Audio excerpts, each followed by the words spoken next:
Hello everyone, আসসালামু আলাইকুম। বিভিন্ন চাকরি পরীক্ষায় আসা একটি গুরুত্বপূর্ণ প্রশ্ন আমরা সমাধান করার চেষ্টা করব। সলিউশন: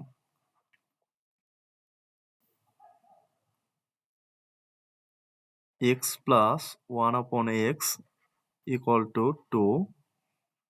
এখন আমরা এটাকে লসাগু করব। নিচে আমাদের x থাকবে x square plus 1 equal to আমাদের 2। তাহলে আমরা লিখতে পারি x square plus 1 equal to x এখানে ভাগ আকারে আছে, এই পাশে গেলে গুণ হয়ে যাবে 2x। তারপরে এক্স স্কোয়ার, এই পাশে 2x পজিটিভ আছে, এই পাশে আসলে নেগেটিভ হয়ে যাবে, minus 2x plus 1 equal to 0। তাহলে এটাকে আমরা লিখতে পারি a square minus 2ab plus b square. একটু ভেঙে লিখি, x square minus 2ab plus b square equal to 0।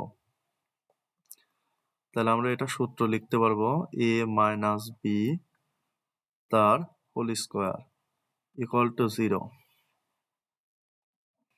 implies that x minus 1, এখানে স্কোয়ার আছে, এই পাশে গেলে প্লাস মাইনাস 0, অর্থাৎ প্লাস মাইনাস 0 যা 0 তাই একই কথা।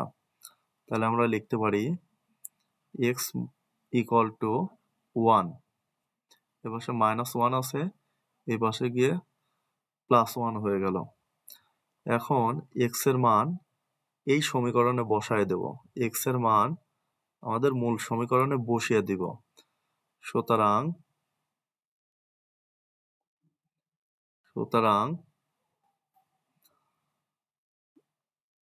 x to the power 2019 plus x to the power 2020 equal to x এর মান হচ্ছে আমাদের 1 to the power 2019 plus 1 to the power 2020। তাহলে 1 এর পাওয়ার যাই থাকুক না কেন তার মান সর্বদা 1 হবে, আবার 1 এর পাওয়ার যাই থাকুক না কেন তার মান সর্বদা 1 হবে। 1 প্লাস 1 ইকুয়াল টু আমাদের 2। এখানে আমাদের 2 আছে কোনটায়? খ নম্বর অপশনে, অর্থাৎ খ হবে হচ্ছে আমাদের কাঙ্ক্ষিত রেজাল্ট। সকলকে ধন্যবাদ। আসসালামু আলাইকুম।